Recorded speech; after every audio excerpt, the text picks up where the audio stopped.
Sir.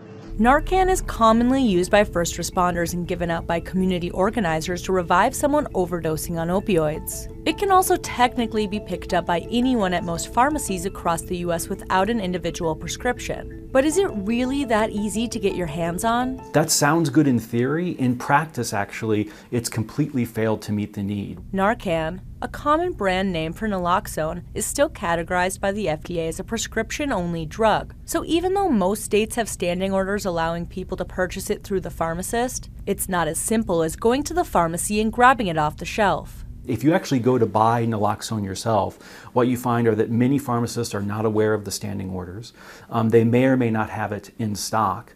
And depending on your insurance, you may pay full retail price, you may pay an insurance copay. It just depends on your particular insurance status. Michael Hufford co-founded nonprofit Harm Reduction Therapeutics to try and change that. Our goal is to take an intranasal naloxone product and to take it directly over the counter and sell it as cheaply as possible. But whether making it over the counter will actually reduce the price of the life-saving drug is still up for debate.